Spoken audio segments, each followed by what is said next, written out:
Hey there, friends. Welcome to the Having a Mom Moment podcast, where we dive deep into the world of motherhood and beyond. I'm your host, Shannon Warner, and I am excited to embark on this journey with all of you. Here's the deal. This podcast is your ultimate sanctuary, your sacred space to hit pause on the chaos of mom life and reconnect with the amazing woman behind the title of mom.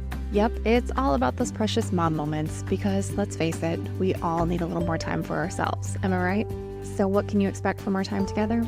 Well, picture this. We'll be soaking up wisdom from fellow moms, sharing their stories and triumphs and how they've tapped into alignment on their own motherhood journeys. It's like a mom-to-mom chat over coffee, with a sprinkle of inspiration and a dash of humor thrown in for good measure.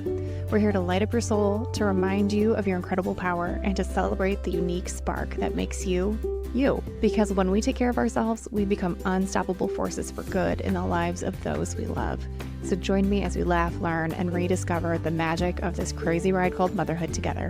Get ready for your weekly dose of connection and encouragement, because around here, we don't just mom. We mom with purpose and power in alignment with our true selves. Stay tuned, my friends. The adventure starts now. Hello, my friends. We are back, and I'm so excited that you're here. I hope you've been doing so well. It is the end of the school year, beginning of summer, and it's already June. I feel like the first month of the year was like 3 months, and now all of a sudden we're into the 6th month.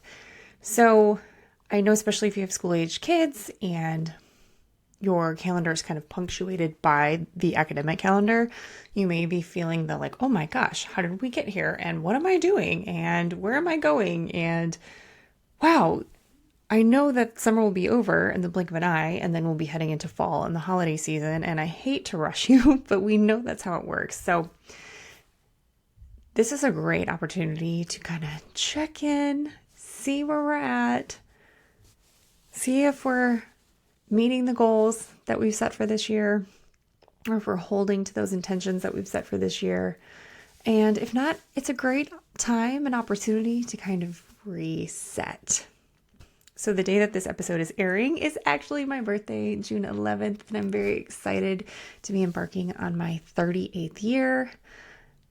And I want to share a gift with you in honor of my birthday. Earlier this year, I hosted the 2024 Tune In and Tune Up workshop, and I wanted to share some good snippets with you to help you check in, at this 6-month mark into the year, to see how you're doing and see where you can make some adjustments. I hope you enjoy it. I hope you get a lot of value out of it, and even if it's not anything you've heard before, maybe it's a good time to kind of just check in and ask yourself how it's going. So I actually have 2 gifts for you. One is the snippets from the workshop, and 2 is the daily momentum guide with transformative rituals, vibrational boosts, and mindset mastery tips to help you make the most of each day. So I really hope that you follow the link in the show notes to grab your very own copy and explore some simple yet transformative practices that can help you reclaim some of that vitality and bring more harmony into your life. Remember, it's all a practice, and it's not about perfection, but progress. So I hope you will enjoy this episode and take the time to check in with yourself, get this daily momentum guide, and start living a life that you love. All right, friends, on to the episode. Thank you so much for being here. The mindset is huge. And the one thing that I think of when there's a lot going on, instead of I have to, is choosing the words I get to. And it just reframes it in your brain. So even if it just feels slightly more tolerable, it sits differently. And then it feels differently. And then you feel better about it. I know a lot of us here are moms. And when we're taking care of ourselves and our needs and showing up for us and working on our mindset, it's not selfish. It spills over into our kids. And they benefit not only from you being in a better place, but you're modeling for them really healthy behaviors that they can carry forward. We can set down some of the people pleasing and things. So it's good to do it for ourselves, but we're talking about generational shifts that can happen here. And I don't know how much you know about epigenetics, and I thought it was 7 generations back. I think it's even farther back, but we carry the DNA from generations and generations of our ancestors, and we carry the stuff that's happened to them in our DNA. So if we're fixing stuff now, we're fixing it for our kids, we're fixing it for our grandkids, we're fixing it for their kids, and so on and so forth. So not to pressure you that you've got to make these adjustments, but when you're like, oh, this feels selfish, no, when you're taking care of you and you're showing it for you and you're doing the work for you, it goes so much farther beyond you and your little circle and your kids. It goes even farther than that. I did a podcast episode with Sylvia Hardowitz, and she shared how she did this. So this was her dissertation work about epigenetics and generational healing. And she believes doing the work actually allowed her to get pregnant when she was battling infertility. It was so interesting how once she kind of acknowledged and made peace and decided what she wasn't going to carry forward, that pretty quickly thereafter she got pregnant after years of trying. But I heard this quote this week by Marie Forleo. I thought it was so good, I had to share it. Who you are is a one-time mega event in the universe. In all of history, there has never been, nor will there ever be another you. So start doing you. Unless you do you, you will never be done. And I thought that was so cool. I mean, really, there's how many billion people in the world, and the odds of you being here, pretty super. And all of us being here at the same time in the same place. So after we decide what we want, and you have to decide, we can't willy-nilly this. Right? It's just like when you're trying to drive to Disneyland from Michigan, which would be a terrible drive, but you have to know where you're going, right? We have to know where we're headed. We knew where we started. Now we need to know where we're going to work our way there. So declare it. Decide and declare it. Write it down. If you haven't already, this is what I want. Boom. This is what I want in 2024. This is what I want my year to look like. This is what I want to be able to say that I accomplished at the end of the year. This is how I want to feel by the end of 2024. This is what I want to see in my life at the end of 2024. Whatever that is, write it down. We don't have to have all the steps figured out. We can get caught up in the, well, I don't know how that's going to happen. I want this, but I don't know how to get there. You don't have to know how to get there. We stop ourselves from even following the path of our dreams, our desires, our wishes, our goals, because we can't see the whole stairway. You don't have to see the whole stairway. You just have to take the first step. Generally, when we want something, be it the shiny title at the company that we've always dreamed about working for, or the big salary, or the cool car, usually when we want something, there's a feeling attached to it that we're actually wanting. So if it's that big salary that we're after, what feelings might go along with that? Maybe it's feeling successful. Maybe it's feeling accomplished. Maybe it's feeling secure. Maybe it's feeling like you have financial freedom. If you want a big, beautiful house in the woods, do you want more rest?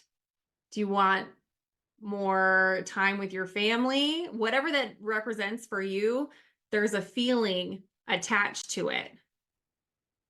So I want you to think about what feelings are you attaching to whatever these goals are?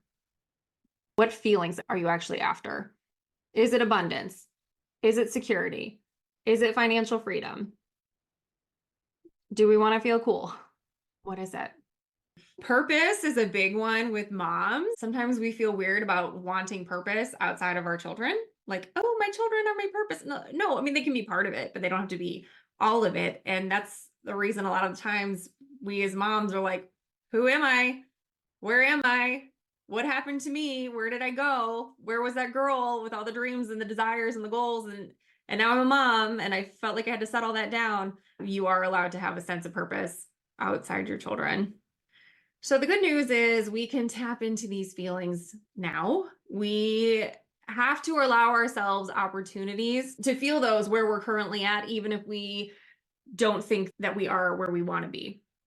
So we don't have to live our lives like fulfillment, freedom, abundance is over there, and I'm over here. It's apart from me. There's ways that we can access those feelings now. One is through visualizing. Sometimes when I visualize, those feelings come through so strongly for me, I just cry. but I'm feeling them, even though I thought they were separate from me. Or look around your world. Where are you already experiencing that in some form? So take a moment and think, if I have a desire for fulfillment, where do I get a little taste of that already in my day to day? I know sometimes it can be hard to bridge that gap too when your circumstances are not what you would prefer. But if we can take small steps upward toward that, okay, I don't feel that in this moment, but what is a little micro step that I could take?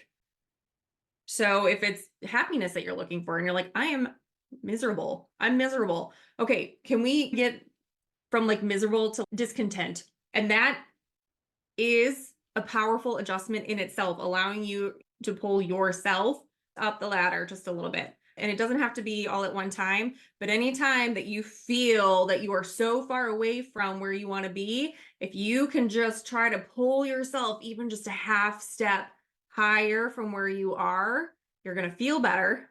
You're going to feel like that thing is closer. And the more you experience the things that you want to experience, the more your brain is going to filter those experiences to you. So the cool thing that I've learned is that your brain actually can't tell the difference between visualization and what's actually happening. And I think we talked about this a little bit last week, where your brain is like really impressionable. If you keep retelling the same story and you keep tweaking it, after a while, you've rewritten your own history without really realizing that you're actively doing it. So your brain will take what you feed it, good, bad, or otherwise. Think about when you're looking for a new car and you've decided that's the car I want and that's the color I want. What happens? You start seeing it everywhere, right? That's your reticular activating system at work.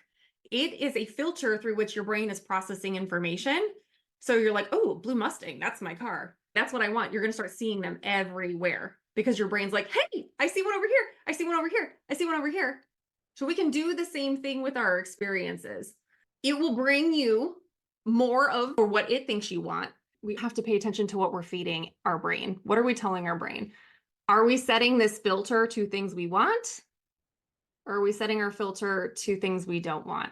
I want you to think for a moment of a really terrible morning where maybe you burn your hand on your curling iron, you spill coffee on your shirt, you trip going out the door, and then you get stuck in traffic, right? You're like, what else? What else?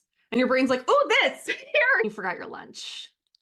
So now you're going to have to go buy a lunch from that crappy restaurant that you can get to in the amount of time that you have for your lunch, right? Like this is what your brain is going to do. It's going to look for what you are telling it that you want to see. So we've got to pay attention to the filter that we're using. We have that power. So we've got to pay attention to what we're looking for. If you're looking for things to go wrong, you're going to find them.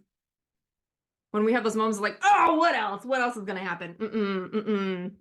No, you'll find something else to go wrong. And we don't need that. We have enough on our plates already. So like I said, we can take the opportunity to tap into a visualization exercise to feel those feelings. We can look around. Where do we already feel abundant? Or where do we already feel ease in our lives? Where do we already feel fulfillment or a sense of purpose? Even if it isn't the actual thing that you're after, start tapping into those and just see if you notice a difference over time.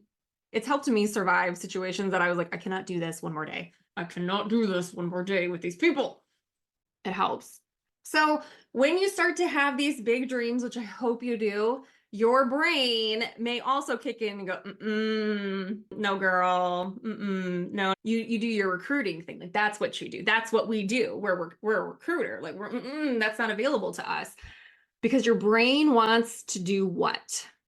It's trying to keep you alive. So the minute you're looking at something that is a little uncomfortable, feels a little scary, your brain's going to go, danger. This is a threat. I have to keep you alive. So we are definitely not going to go over there and try that thing. You better set that dream down. That's for somebody else because we're trying to live today. And that's the stuff that we have to check. We have to check it. It is the same reason I chose a comfortable hell of a work environment year after year after year after year, 8 years in total. Comfortable hell was safe. I'm sure we all have circumstances in our life where we're choosing a comfortable hell of sorts. Because as soon as we start to think about something else, our brain goes, If you have ever experienced any self-sabotage, that's your brain trying to protect you.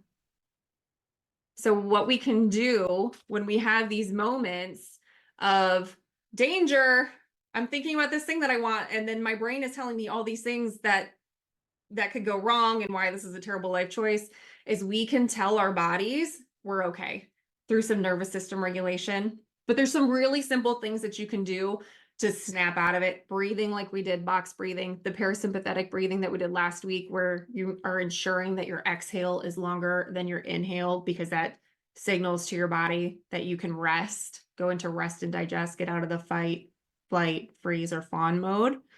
So you take the opportunity, and we can feel ourselves elevating, right? We're like, oh, I think I'm going to do this thing. And your brain's like, no, we're not going to do that. You can tell yourself, we're okay. We're okay. So sometimes even just giving yourself a hug and squeezing to bring yourself back into your body can be really helpful. But checking that and going, no, we're safe. We are safe. And, that sense is there to protect you. It is there to keep you alive, but it doesn't get to drive the car.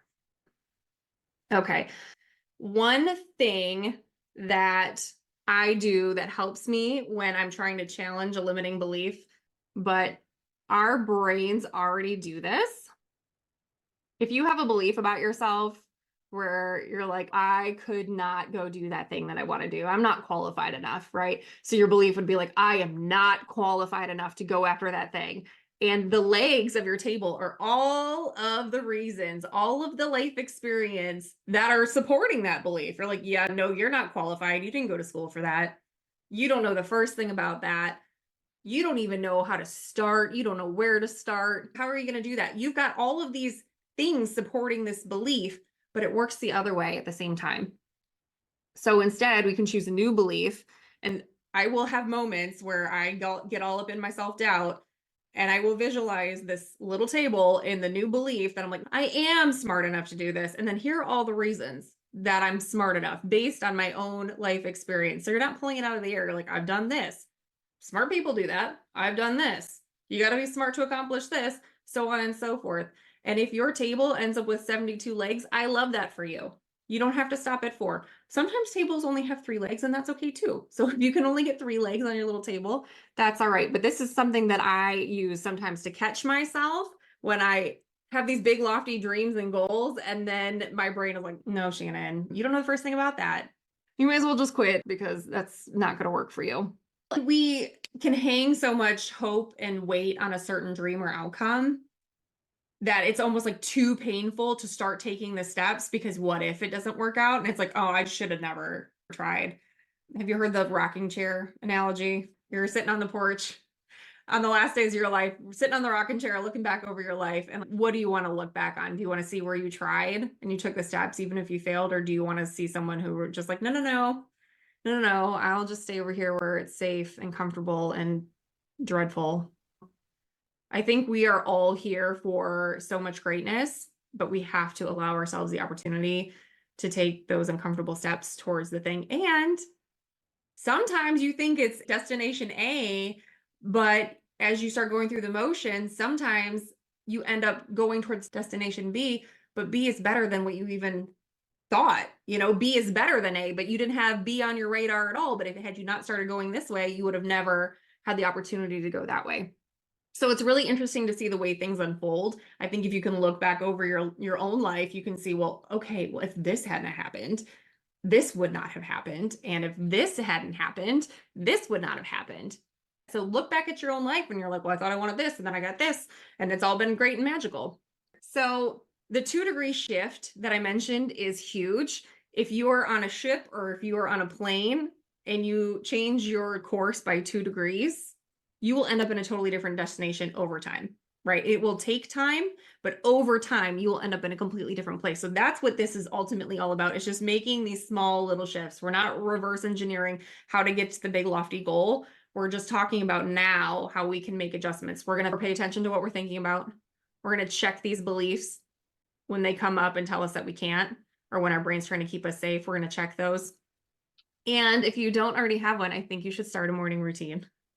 So, super simple way to start is by getting up 10 minutes earlier. So, I know getting up is its own beast, but especially as moms, there's not time for us during the day. And if we're like, I'll do it later, I'll do it later, it never happens.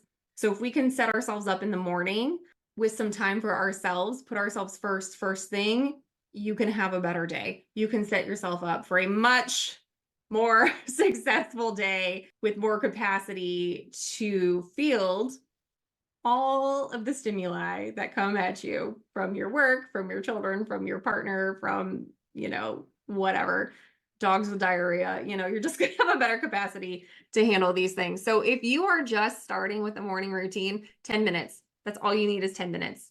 This first one, making your bed, makes a huge difference. I was never a bed maker, but it feels good, right? When you look, you're like, oh, look, my bed's made. Okay.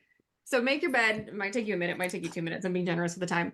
Focus on appreciation versus gratitude. Sometimes when we think of it as gratitude, we're like, oh, I'm so thankful for my warm house. And then you're not saying it, but you're like, because I could be homeless and live under a bridge and it's 35 degrees outside. Like there's that like underlying angle to it. But instead, if you're just like, oh, it's so toasty and my bed is so comfortable and this blanket is so soft, you're just appreciating it for what it is. So just one or two things. If you're just like, ooh, I love the way my house smells. Cool. I love how soft my pajamas are. Whatever it is, visualizing your best day is really helpful. And then moving your body. These things all take like 2-3 minutes max. Put on your favorite song and dance around. Or if you're a little farther along in the morning routine and habit and you've got more time, exercising is great too. But I myself, sometimes this is the best I can do is just get up and move around to some music for a few minutes. And sometimes I'm in a rush and I'm doing it like while I'm putting my makeup on, but it still counts. Does anyone journal at all? I feel like it's mental floss. Like it just lets me just like get all the blah. And I will say, if you can do these things before you pick up your phone, it's even better. It's even better. I heard the best thing the other day. What was it? I think it was Vishen Lakiani from Mind Valley. I could be wrong, but he said, would you invite 400 people into your bedroom first thing in the morning? Obviously not, right? But when we pick up our phone and start scrolling, like it's the same thing. We're just inviting all these people into our like sacred morning space when you still have like sleep boogers in your eyes. Let's pause on picking up the phones first thing in the morning. It's muscle memory, right? It's become so automatic. We turn our alarm off and we do the things that we do. Yeah. And it's a practice. I am so guilty of we all have our moments. And like for me, it falls apart on the weekends because I really just want to sleep in that extra hour. And if I don't do this before my kids get up, it doesn't happen. And then I feel like all day I'm trying to get caught back up to like that space that I could have just started from. Yeah. Back to journaling though. Oh, it's so great, especially if you get yourself like a pretty journal. In the morning, just like word vomit. Even if you're like, I have nothing to say, I have nothing to say. If you do it a few minutes, something will come out, whether it needs to come out or whether it's just something that you're like, oh, when's my eye appointment? If you're a person of faith, if doing like a daily devotional or prayer or whatever is your jam, like that's great too. Intention setting is really impactful, and it doesn't have to be like, today I will do this huge thing to revolutionize my life. It can be, I will meet people with kindness today. I will honor my body's needs today. It can be as simple as that. I will meet myself with grace today. I will extend myself all the grace I need today. Anything like that can really help you set the tone for your day. So this week, if you don't have a morning routine, I would love for you to start one. Again, 10 minutes, right? 10 minutes. Or beef up your morning routine if what you got is becoming kind of stagnant, like implement something new. Journal, morning pages. If you have questions about morning pages, it's kind of heavy duty, but we can talk about it another time. It's like writing for 3 to 5 pages. But if you look up morning pages, you can find out more about that. And then continue checking those beliefs that come in as you're walking through your day and upcoming week. If things that are coming in telling you things that are not true, check them. And what really helps me when I really get all up in my junk is I take a moment and I write it down. I write down all the things I'm thinking about myself. And then I stop and I look at the list and go, is that true? is that actually true? You're going to find most time it's not true at all. And in fact, it's absurd. I hope you have a great week and just be really kind to yourself and stop letting your brain tell you lies.